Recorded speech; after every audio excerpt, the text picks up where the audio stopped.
Hi, everyone. So thank you again. Thanks, Anne, and thanks for coming tonight. As Anne mentioned, the topic of our presentation today is the therapeutic value of games and gaming with children and teens. And just to introduce ourselves a little bit more, so my pronouns are she, her, and like Anne mentioned, I'm one of the Associate Program Managers of Teen and Adult Services here at Aspire. In my work at Aspire, I typically lead groups on community-based outings, gaming, as well as cooking. And I've been working at Aspire since 2013, and my background is in school psychology. I'll also introduce Stephen, so his pronouns are he, him, and he's the other Associate Program Manager here. His groups typically revolve around gaming. He runs Minecraft groups and groups surrounding content creation, and he's done some graduate research on the impacts of online gaming and social support, and his background is in clinical psychology. So the agenda for our presentation today, first we're going to take a look at the understanding the intersection between play and social emotional development. Then we'll look at the benefits of utilizing gaming to promote social skills. We'll also talk about how to set limits and encourage healthy boundaries with gaming, because we know this is a really important topic. And throughout our presentation today, we're going to talk about sort of a balanced perspective, thinking about the positives, which is really what we're going to focus on today. But we also do want to make sure that we talk about all sides associated with gaming. And then at the end of the presentation today, we'll talk a little bit about strategies to help utilize games and gamings to make them more therapeutic and to help promote a variety of different skills. And as Anne mentioned, you are free to type your questions in the chat at any time. If it's a quick question we can answer, we'll do that in the moment, but otherwise we'll save time to dedicate to questions at the end. So again, this is the first part, kind of an introduction of our presentation, is understanding the intersection between play and social emotional development. So we really wanted to just kind of go over a broad overview of play. Play is how children learn about the world from a really early age, and it's an important aspect of their development in terms of their cognitive skills, learning about vocabulary and categorization skills, their social and emotional development, again, which is a big part of what we're talking about today, and their physical development as well, learning about their gross motor skills. And there's a couple things we wanted to highlight, again, in general, thinking about play as a whole. It relieves feelings of stress and boredom, helps us connect with others if we're playing with others. It also helps to encourage creative thinking. Imaginative play is a way that children helps them to think about the world in creative ways. It also supports self-esteem development. I think all of us have played a game at some point in our lives and won, and having that kind of self-esteem boost that comes with winning a game. It also increases one's knowledge of themselves. As children play games and learn things that they like and don't like, it helps them to develop more of a sense of awareness about themselves. It also helps promote their problem-solving skills, where they can play out different scenarios, try different strategies, see what works, see what doesn't. And inherent in play is when children play, it kind of implies that the environment feels like a safe and trusting environment for them, which is why it's such a great opportunity for us to use play as a way to help build their skills, because it's an environment where they feel like they can make mistakes, they can learn and grow from them. Another great way to use play is if children don't yet have the language to discuss their feelings or kind of some of their thinking around different situations. It's a great opportunity to use play to navigate those situations. And it's also an opportunity to practice some of these skills, role-playing different situations before they apply them in their real life. Again, I mentioned this a little bit already, but what we really want to provide today is a balanced perspective on gaming. So a lot of the past research, and I'm sure many of you are familiar with some of the negative aspects of gaming, things like exposure to violence, violent video games, or potentially negative aspects of particularly video games on sleep hygiene, sleep habits, and mental health, things like anxiety or depression or increased stress. So we do want to recognize that is an aspect of video gaming. And again, we'll talk later about setting healthy limits and boundaries. But one of the things we really wanted to highlight today is how can we use games to support healthy growth and to support kids and teens in their prosocial skills. One of the reasons why is because games are becoming much more social and interactive, especially with the internet. I think in the past, people would think about video gaming as sort of an isolated hobby where one would play by themselves and not really interact with others. But social media and the internet has opened it up so that there's much more opportunity for social interactions. And gaming as a whole has become really popular and much more prevalent. Again, easy to access through lots of different devices and through the internet. And one of the things we also want to think about throughout this presentation, though, is that there, of course, are individual differences, and there's different intrinsic motivation that individuals might have for social connection around gaming. And that's just an important piece to keep in mind as we go through our presentation today. So a quick overview, these are some statistics provided around how often children of different ages play video games. I will say that this is not including screen time as a whole, so it's not including things like YouTube or other things that children and teens might access on screen time, but thinking about solely like video games, computer games, and mobile games. And in general, I would say, looking at these numbers, one of the things to consider is that as children age and become teens and adolescents, that their time spent playing video games typically increases, and that the majority of adolescents do play some sort of video game. And the biggest thing we also would like to highlight is that most of the research suggests that children and teens with autism spend more time playing video games than their neurotypical peers. So it is something that is definitely popular with individuals on the spectrum. And again, we want to think about what are we, when we say gaming today and when we're talking about games, what games are we talking about specifically? As we go through the presentation, we'll try to delineate what we're talking about specifically, but games can include card games. So those are your typical card games like Uno or Go Fish, or newer games like Exploding Kittens. Trading card games like Magic the Gathering or Yu-Gi-Oh! Board games, the classic board games, things like Monopoly or Clue, or some newer board games as well. And again, as at the end of the presentation, we'll talk about some newer alternative board games, tabletop role-playing games like Dungeons and Dragons, and then video games that can be played on consoles, on a PC, or on mobile or tablet devices. And another thing we'd like to highlight is many board and card games are being adapted for virtual platforms. I think we saw a lot of this during the pandemic, that it really opened up a lot of different opportunities to play some of these games, like Go Fish could be played virtually without having, the same deck of cards. And we'll also talk throughout the presentation about some of the differences between online versus offline play. And again, thinking about the kind of balanced perspective of maybe some pros and cons associated with each, and the different things that can result from playing a game in person together versus in an online platform. Because as the last bullet says, there are many benefits, but then also some challenges for both providers and caregivers to consider. We also wanted to touch upon, why is gaming so popular? Why are so many teens and children drawn to gaming? And one of the biggest ones, and what I mentioned before when thinking about play, is that it provides an outlet for creativity and imagination. That so many of these video games have really complex worlds, complex characters, and a lot of backstory that go along with them. And a lot of the teens that Stephen and I work with actually have expressed to us that that's something that they love about the video games that they play, is all of the stories associated with the characters and the gameplay in general. And many games like Minecraft are so popular because they offer opportunities to create your own world and to be able to use your imagination to build things. A lot of the games provide a feeling of agency and control, particularly for individuals who may feel like they have little control over events in their lives, or that the world feels like there's many different aspects of things that are happening in the world, and a video game can provide an opportunity to sort of exercise some agency over those things.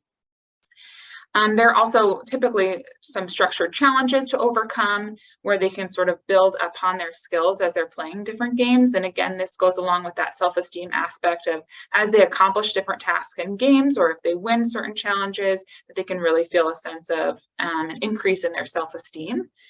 There are also lots of online gaming communities, and there's a culture surrounding a lot of games, and it's an opportunity for them to build connections, to talk with other people who share the same interests. And that's something that really can help a lot of individuals, particularly on the spectrum, to feel connected over this shared interest. Another important aspect of a lot of games is that the social interactions and the social rules are really structured. And this is something that a lot of individuals appreciate because, again, some of those unwritten social rules that are hard to navigate in certain games where it's more structured is something that they really appreciate. And then the last two bullets are kind of thinking about self-comparison, kind of measuring how they might compare to their peers or just connection with their peers. Many teens or children might end up playing video games because that's what a lot of other children are doing. And so they want to have an opportunity to share and participate in conversations around certain games. And so it provides opportunities for connection in other settings as well. One other caveat that we want to make, there are some therapeutic games that are developed to be used in therapeutic settings, things like the Talking, Feeling, Doing game or other similar games.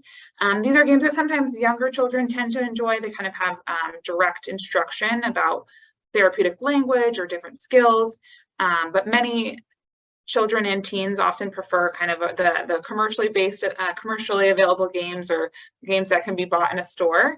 And so throughout this presentation, that's what we'll be talking about is these kind of real games that can be used in therapeutic ways.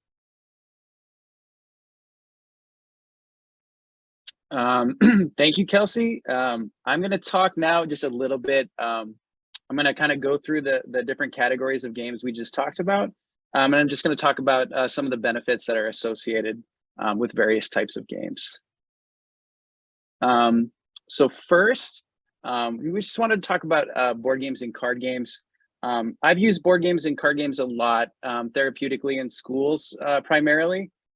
They tend to be really nice, particularly for the younger kids, the elementary kids. They can teach like really helpful prosocial skills like turn taking and sharing, communication skills, sportsmanship and frustration tolerance, being able to delay gratification, and then that's sort of like that social negotiation and conflict resolution. One of the things that I think has been helpful when I play these games with kids is sort of like highlighting how the people that you're playing with and how taking into consideration how they're feeling and how that might impact and their fun and how that impacts their willingness to sort of engage in games with you.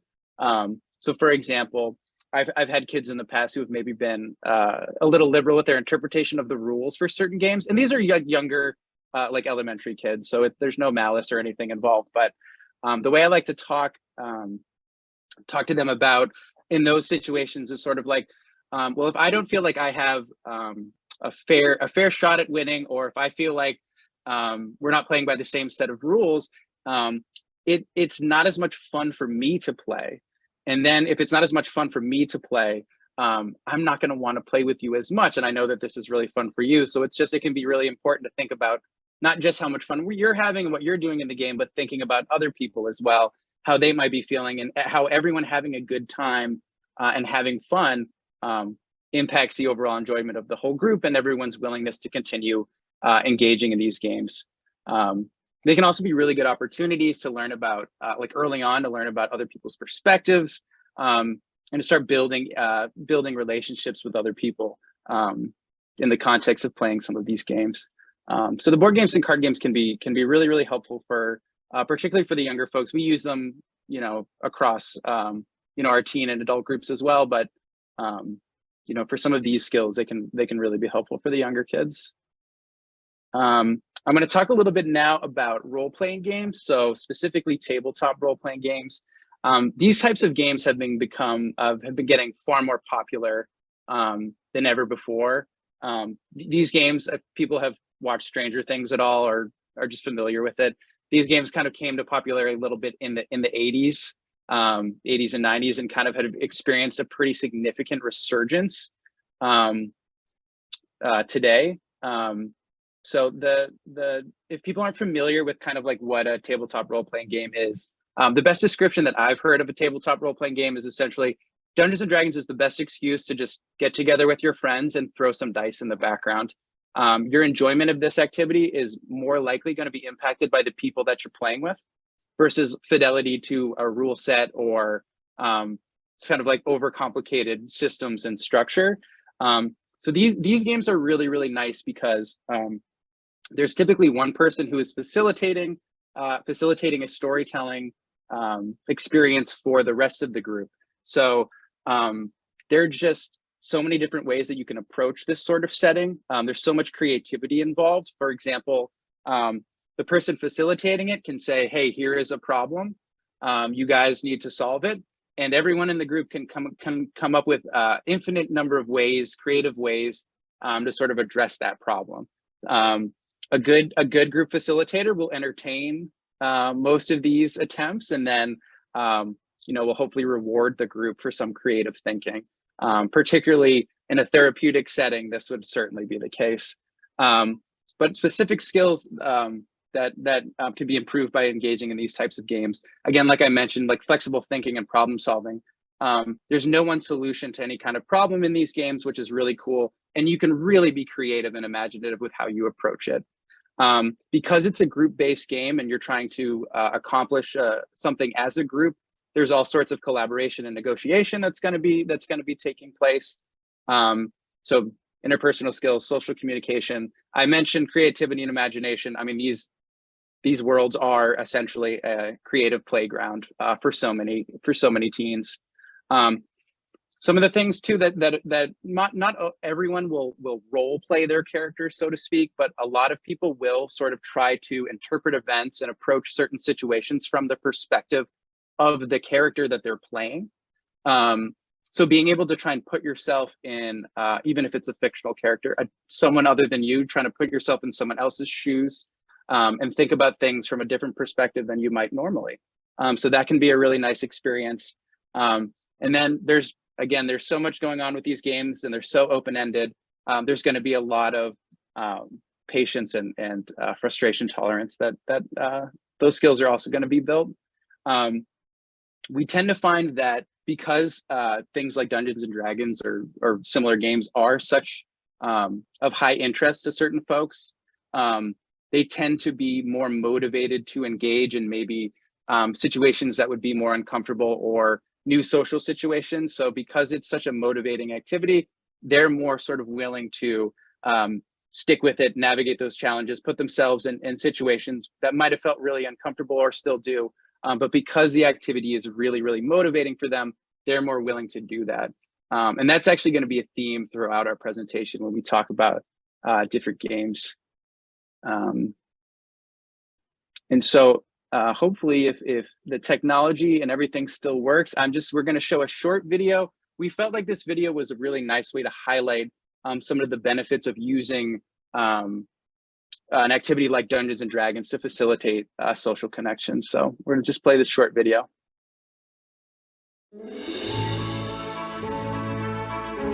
Hello, my name is Zach Clay. I'm a professional dungeon master and I help run an after-school D&D club. Dungeons and Dragons is a tabletop role-playing game created back in the 70s that's really become the grandfather of a lot of modern role-playing games and video games. In Dungeons and Dragons, players gather around a table to tell stories, roll dice, fight monsters, and cast magic spells. One player takes the role of the Dungeon Master. They're the one that controls the world. They come up with the story and the monsters that the other players have to fight.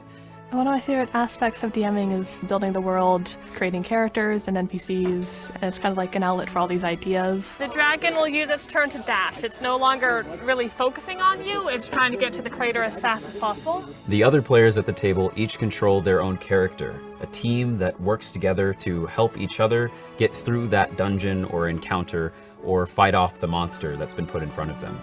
Dragon falling from sky. You can see the dragon, and it's getting like larger every second. Hold on a moment, and I'm gonna zone out back to like the astral projection.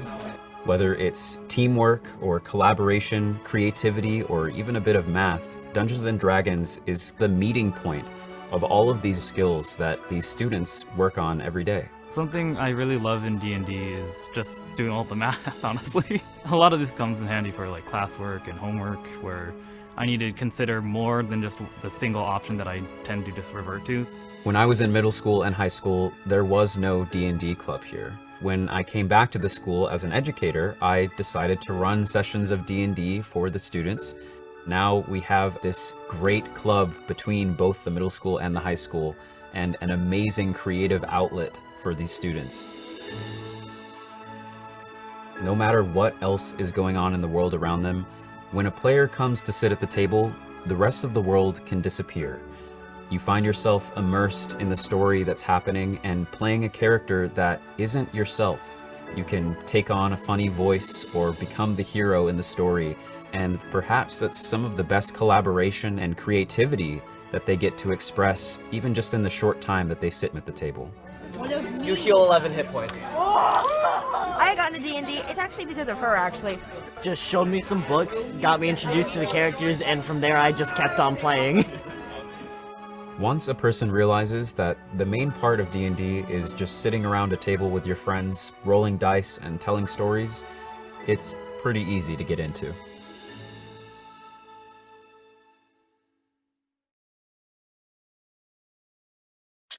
All right. We just really like that video. I think it highlights a lot of the benefits of you know, engaging in like an after school Dungeons and Dragons club or whatever. Wizards of the Coast, the company that owns Dungeons and Dragons, has all these really cool free resources available on their website for anyone who's interested in starting any of these kinds of after school clubs. So, but thought it highlighted a little bit of what we had been talking about previously as well. So we're going to transition now from the board games and the card games and the tabletop games. We're going to talk a little bit about video games. So at this point, video games is such a wide-ranging umbrella of different products. There's so many different kinds of games. There's single-player games, multiplayer games, cooperative games, competitive games, online games, offline games, a variety of different genres, strategy games, sports, you know, things of that nature. The platform what you're playing it on, so it could be on the computer, on a console, so like a PlayStation or an Xbox, on your phone or tablet, and then now people are getting into virtual reality headsets as well. So we wanted to just highlight all these differences because people can be playing so many different games. So you might be curious, sort of like, if my kid is playing a certain game, or how do I get some of the benefits that we're going to talk about in the next few slides, and see if you know, those benefits are something that the game that my kid is interested in, you know, might be playing. So these are kind of just like general benefits based on some of the research that's been done. Not all of this is therapeutic in the sense, but there's some of the general benefits. So in terms of cognition, we've seen improvements to perception, attention, memory, and then higher level decision making. In terms of executive functioning, being able to plan and organize. A lot of games are complex, involve strategic thinking. So really being able to plan and organize your approach to solving some of these problems can really be a beneficial skill. Fine motor skills. There's been some studies that have indicated that surgeons who played video games when they were younger tend to make less errors than surgeons that didn't. I'm not saying play video games to become a fantastic surgeon, but it probably wouldn't hurt too much. And then for social benefits, so many of these games, and we'll talk about it a little bit more, but gaming is just so inherently social now, particularly with the internet. Even in competitive games, you might be on a team within that competitive game. There's just so much cooperation and teamwork that has to happen. And people tend to have more fun a lot of the time when they're doing well. So there's a motivation to improve on your communication and try and improve your performance as a team to improve your outcome. And as we mentioned kind of previously, again, sort of being able to self-regulate and tolerate some frustration, as well as there's been some studies that have noted an improved mood after accomplishing something in a video game as well. So there can be some positive benefits to your mood as well.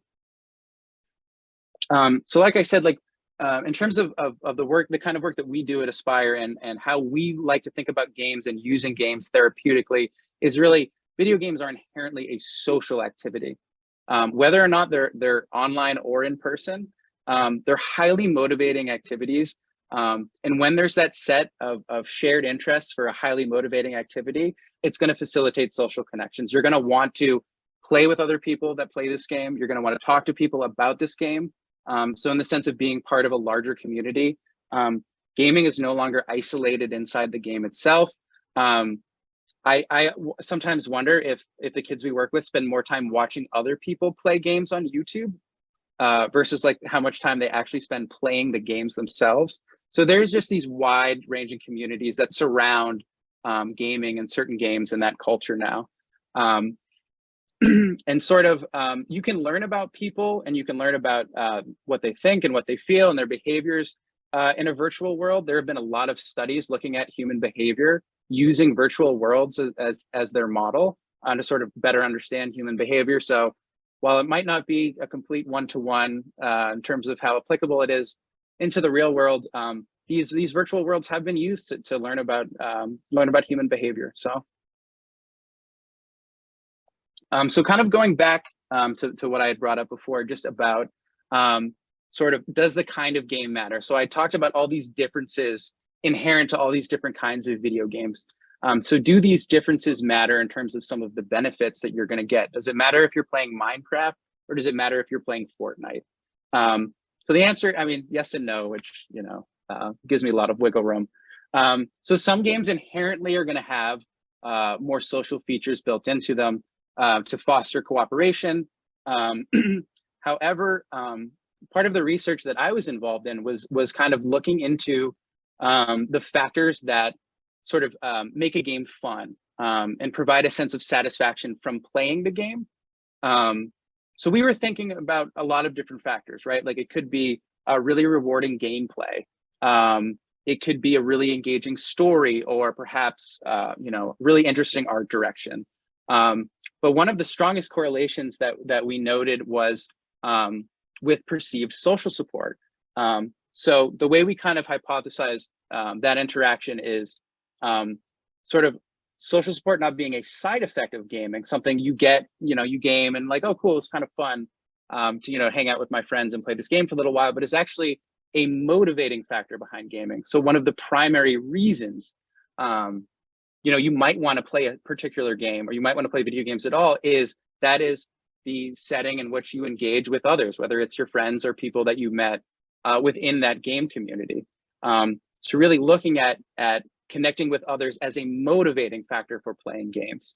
And so I kind of like to summarize that as the games can be really fun, but the community is what keeps you playing and coming back. And so we just wanted to highlight a little bit kind of like how things are looking for the future of gaming. There are some really interesting things happening with VR, particularly in terms of treatment with exposure and response prevention. So VR is already being used in these kinds of settings. I don't know if people remember like the Wii Sports craze of like a decade ago, where everyone was buying Wiis and doing Wii Sports. VR is going to open up a whole new avenue for movement-based games and body-based games where you're doing that movement. That's going to be something we're probably seeing in the space in the next 5 years or so. Virtual reality can be used as a part of physical therapy. And if people are familiar with like the concept of the metaverse and things that are happening in the tech sphere, they are spending a lot of money banking on the fact that there's going to be some kind of enhanced social interaction, or some kind of enhanced, you're going to get some benefit from meeting in a virtual space versus meeting on Zoom or meeting in person. And when I say a virtual space, I mean in virtual reality, you are a computer avatar and everyone else is computer avatars, and you're having a business meeting within a virtual reality setting, or at least that's what the folks at Facebook or at Meta are banking on. So we're going to transition now. We're just going to talk a little bit about kind of how to manage maybe some of the difficulties that might arise with gaming. I always like to say that limits and boundaries are very therapeutic, so that we feel like this part kind of fits into our overall theme. So these are just some general things to kind of keep note of and to talk about if you notice them. If you're noticing any issues with being able to not stop gaming, when you start sort of prioritizing gaming over all other interests, if you used to enjoy playing basketball or something with your friends, and then all of a sudden they're not doing that anymore, they're only playing this game. That's just something to take note of. So continuing to play games despite any negative consequences, like poor grades, deteriorating relationships with your friends, losing a job, like things like that. If those things are happening as a result of gaming, and you're continuing to game anyways. Deception and sort of if you're trying to mislead around your gaming habits, how much you're playing, when you're playing it, things like that. And then actual symptoms of withdrawal related to not being able to play games. So irritability and anxiety are ones that we might see. So it's good to keep note of some of these signs. So some suggestions that we have that we feel like can be helpful for managing some of the stuff related to gaming is, so what some of the research has suggested that essentially certain rules around like certain days or specific media content, like if you can only play these games on weekdays, or you can only play educational games on, like things like that, are not actually particularly helpful for mitigating how much time is spent using the electronics and the impacts of that. So one of the best recommendations that we were able to find is trying to have specific limits on the amount of media that is consumed and where it is consumed. So the actual location, physical location within the home or wherever. And then we'll talk a little bit more about sleep hygiene on the next slide, but kind of general electronic use, trying to slow that down within a couple hours of bedtime.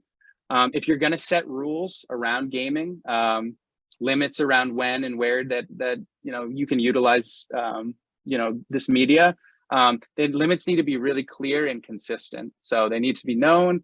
And then if we aren't able to kind of meet those expectations, we need to consistently follow through on those limits. It's also it's really nice to have some other areas outside of video games and gaming, even if it is sort of gaming adjacent, like something like a Dungeons and Dragons club, but trying to branch out a little bit from just gaming and gaming communities. And games can be really great to build those connections with peers, and then hopefully you guys can do more than just gaming with those connections. And generally, I know this is probably really tough, but to think about limits in terms of 1 to 2 hours a day. I don't think there's a day in the last however many years that I haven't used a screen for more than one or less than 1 to 2 hours a day. So it's certainly difficult, but especially for kids who are still developing and kind of learning about healthy habits, those are really important limits. A really big recommendation that we have is just trying to avoid as much as possible screens in bedrooms. It's not just being able to supervise them, it's also that generally screens can interfere with healthy sleeping habits. And if they're physically in the bedroom, chances are that they're going to interfere more than if it's in a family room or some kind of shared area. So where you put the screens can actually be really helpful. And also thinking about gaming not as just sort of like the child or the teen's hobby, but trying to share in that interest. If this is something that they're really into, this is something they're spending a lot of their time doing, it can be really powerful to share in that interest with them. And if you learn more about the games that they're playing, maybe even joining in with them, it can become a really fun shared experience, not just for you and the child, but also for the entire family. And one of the things that we were able to find was one of the most protective factors against problematic media use is that perceived relationship with your caregiver from the perspective of the child. So if you feel like you have a positive relationship and have open communication around the video games and sort of how often they're being used and why they're fun and all of that, chances are there are going to be less problems that arise as a result of that media use. So again, as well, being able to model healthy media habits. So technology use, if you're going to set certain limits around, no phones at a certain time or no screens at a certain time, it can be really helpful for you to engage in that too and sort of model that behavior. One of the things I think we've heard the most from parents around trying to manage the video games is sort of when it's time to stop. So like maybe it's bedtime or whatever, and you got to get ready for bed, or if you've hit your limit of video game time. And so for whatever, I'm not finished yet. I'm in the middle of something. I can't pause this game. I can't save this game, whatever sort of, and this can be something that can be really frustrating for parents and caregivers to sort of, I'm setting this limit. I'm letting you do, the thing that you want to do. And then when it comes time to stop, you're giving me all these reasons why you can't stop right now. So one thing that's nice about learning about the games is you'll also learn more about whether what they're telling you is entirely accurate around the limitations of being able to pause or save the game or stop in that moment. But it can also, in getting into a big power struggle and sort of pulling the plug, so to speak, and just you've hit your limit, you're done, that can often lead to just more escalation and a sort of a bigger situation right before bedtime or whatever it is. So a lot of times it can be helpful in the moment to just, okay, like I hear you, try and find a place to stop. You can, maybe monitor them, but give them the opportunity if it's 10, 15, 20. And then when, then following day or whenever, you can follow up and have that conversation around, hey, I'm noticing, a lot of the, we agreed on this amount of time of media use. And on a lot of those nights, that you're using it, I notice you're going over the time. What can we do about that? Like, you're telling me I can't pause the game. Can we figure something else out where we can meet these limits? So trying to avoid power struggles can definitely be helpful. We wanted to just quickly touch on some safety components, particularly for online gaming. So back in, I think it was the 90s and the 2000s, but back when there were a lot of concerns around violence in video games, a lot of the video game folks got, went out before Congress and talked about, holding themselves accountable, and they ended up coming up with a rating system. So the rating system you see on video games, I think it's E for everyone, T for teen, M for mature. It sort of gives you some indication as to the content that is in the game. These ratings mean nothing for the online components. You could have an E for everyone game. If there's an online component, there's very little moderating the kind of stuff you're going to be able to see. So most games have public chat, private chat. Some games even have voice functionality where they can talk to each other within the game. Again, these games will have certain built-in profanity filters or tools or some kind of moderation, but chances are these things aren't going to be in real time. It's a lot of the times this stuff is very slow moving, and then the players themselves are very creative in getting around profanity filters or parental controls. You can change certain numbers, or you can change certain letters into numbers. You can put spaces. It's just it's when you're playing games online, you really don't know what you're going to be getting, even with all of this stuff in place. So, monitoring it and being involved in talking about internet safety and talking about online gaming, can be really important. So yeah, like we talked about, just talking to kids and teens about video game safety in generally, and just playing video games online, familiarizing yourself with the parental controls, just talking about why it's important. People might ask you for information. People might, people might be trying to learn more about you for not the best reasons, and talking about that openly, sort of talking about never revealing certain personal information. Don't click on links that are sent from people you don't know. And all these things apply not just to the games, but the communities outside of the games as well. So, speaking of the communities outside of the games, we did want to just make sure we touched on Discord. Discord is a platform that is becoming really, really popular as a part of gaming communities. A lot of the teens that we work with are on Discord. It can be a really cool tool. We actually use Discord to facilitate social connections as well. But we've also encountered people who have a lot of questions about what Discord is and exactly what's going on Discord. So Discord is very much ingrained within the gaming community. Many games will have a associated Discord server. So Discord is just the platform that people use to make the community. So it's just the functionality that they provide is, the ability to talk and voice chat and video chat. But all the content on there, all the servers are created by the community. So there is no one like at Discord who is like moderating any of these things or monitoring any of these things, unless it would be in the case of, some pretty significant stuff. But in terms of the actual sort of like servers and communities that you join, you might be on Discord and be a part of 20 or 30 different servers based on your interests, with various amounts of people on each server, various amounts of moderation on each server. So again, it's a great platform for connecting with people who have those shared interests with you, but also there's not a lot of moderation. And I think there's sometimes some confusion around, like, is Discord the company running it and providing anything, or is it just the community? And it is, for the most part, just the community. So if they're on a certain Discord server, you're not sure who created the server, if it's being actively moderated, or what content is on there. So it's got to be monitored just like other platforms. So yeah, we're gonna transition to talk a little bit more about just group gaming activities and the kind of stuff that we do with games and gaming here at Aspire. Yeah, thanks, Stephen.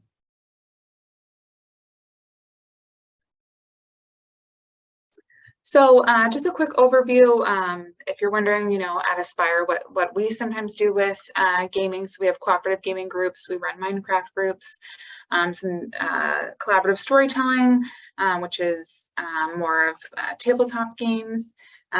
We also have just games where like adult gaming groups, which is our Geeks, Games, and Grubs, and we also have electives in some of our summer programming. And to quickly touch on some of our participants, we see participants throughout the lifespan, and typically those with level 1 and 2 autism. But what I wanted to get into is again, thinking about how we can use games in a therapeutic way. And one of the best ways in terms of board games, card games, is thinking about games that are collaborative in nature. So these are examples of some, I'll say like newer games, because they're not like the classics, like I mentioned before, Monopoly, Sorry, Trouble, things like that.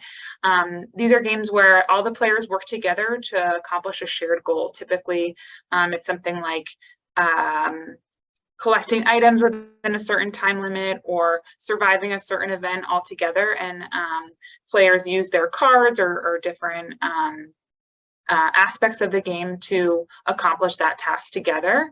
And this is a great way to build some of those social skills that we were talking about, and some of those perspective taking skills to notice other members of the group who might need some help.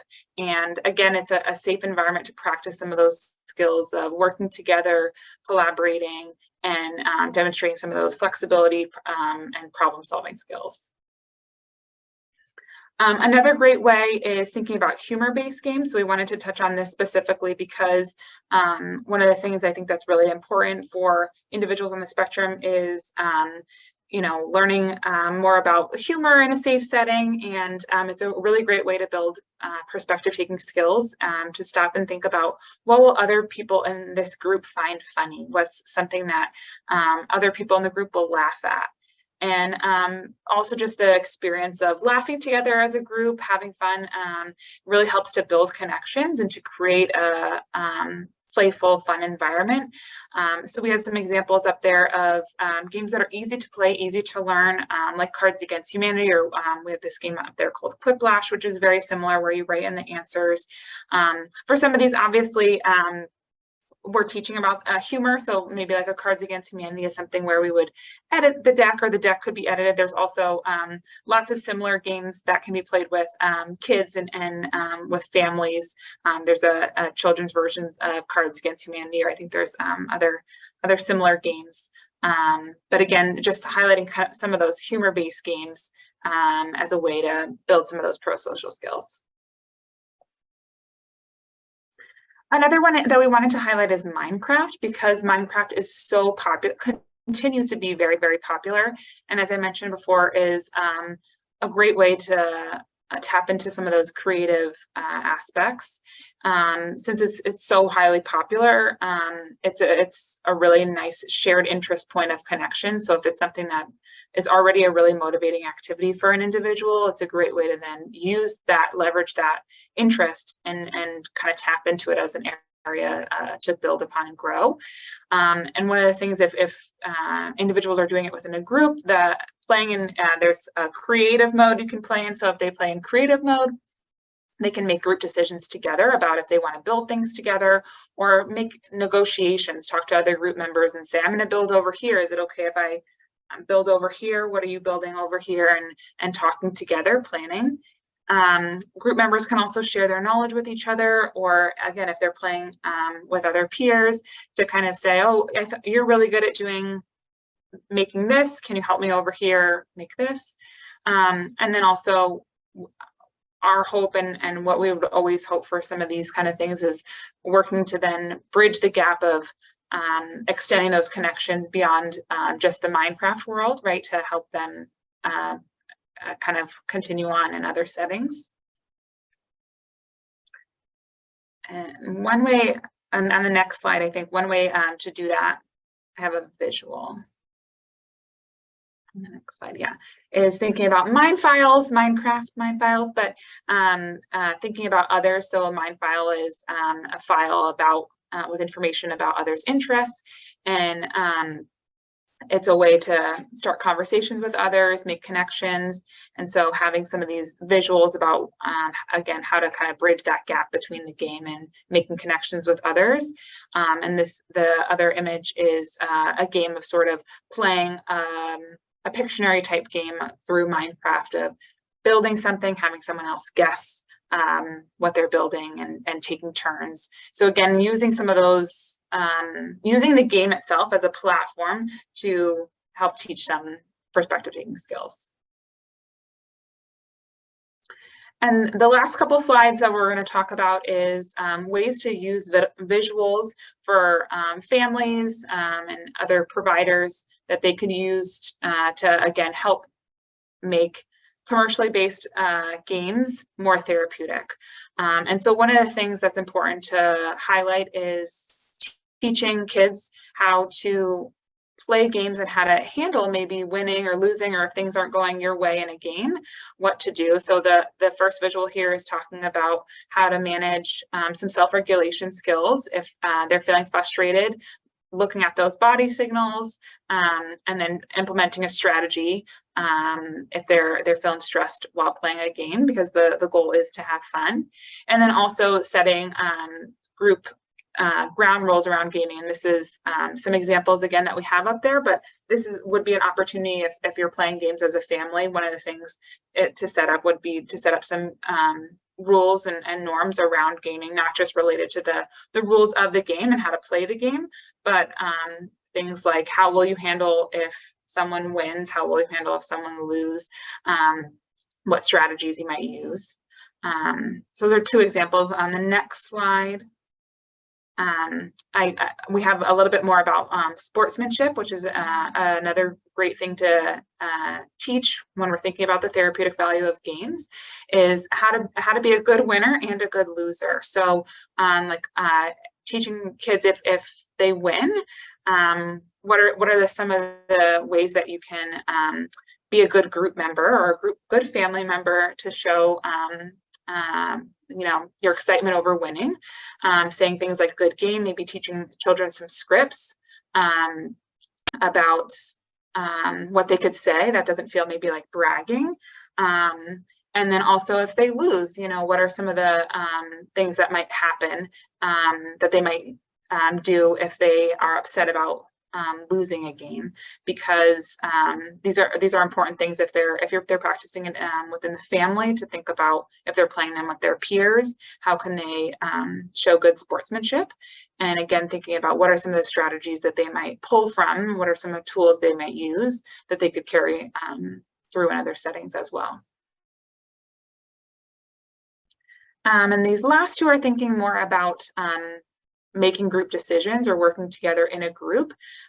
If you're working as a family, trying to think about what game you're going to play, or maybe something we talk a lot about at Aspire is maybe different rules in different games. So a game like Uno, which is very easy to play and many people have played before, there are lots of different rules about Uno. Sometimes you might stack the cards, or sometimes people play without stacking.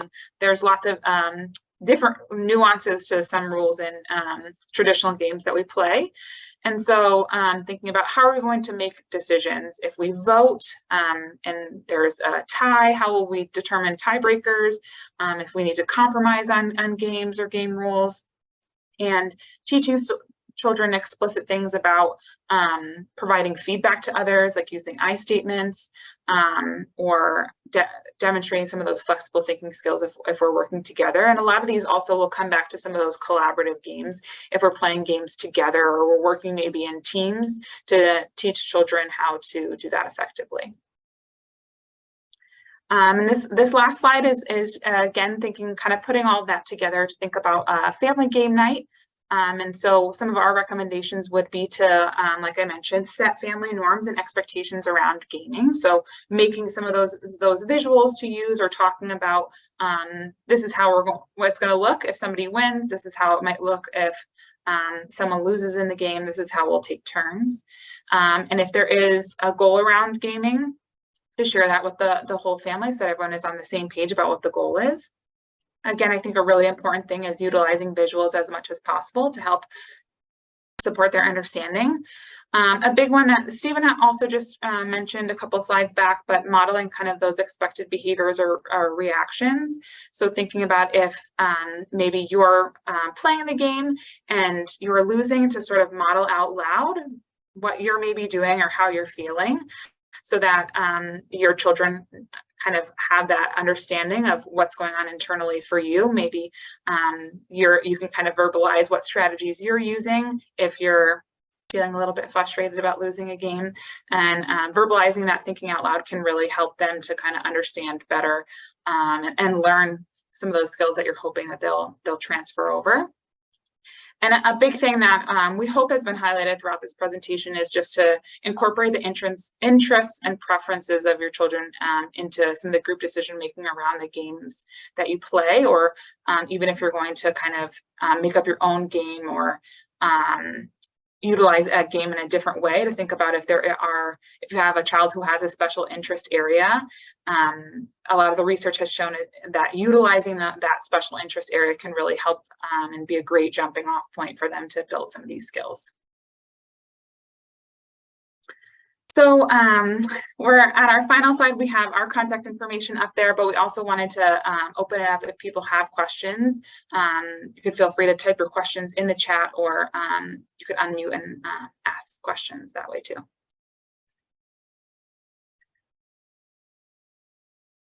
I think one of the questions actually I was going to address was a question about statistics that I indicated early on, and those came from the Digital Wellness Lab at the Boston Children's Hospital.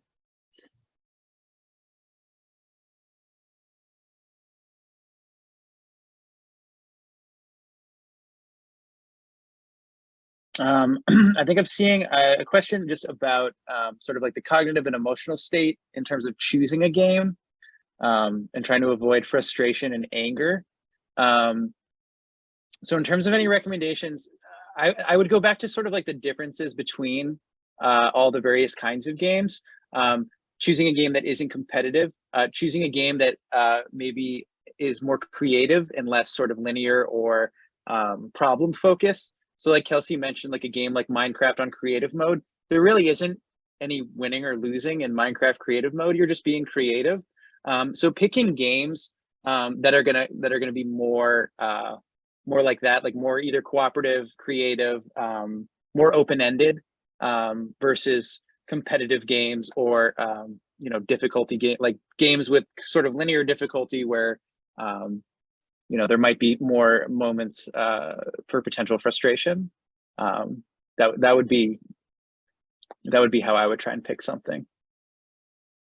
And I think slowly and incrementally building up their tolerance for games where if an individual does have some stress around playing games where they might not win, to slowly and incrementally build up their skills in that area, and by again kind of teaching them some strategies about how to handle it, just like we would any other thing that's causing them frustration or stress.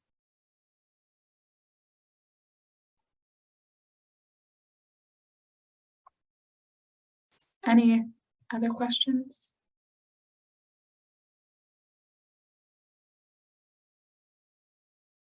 Yeah, I think a question just came in about keeping interest in a board game. For keeping interest, I would think about one letting them be a part of picking maybe games that are interesting to them, and I would also think about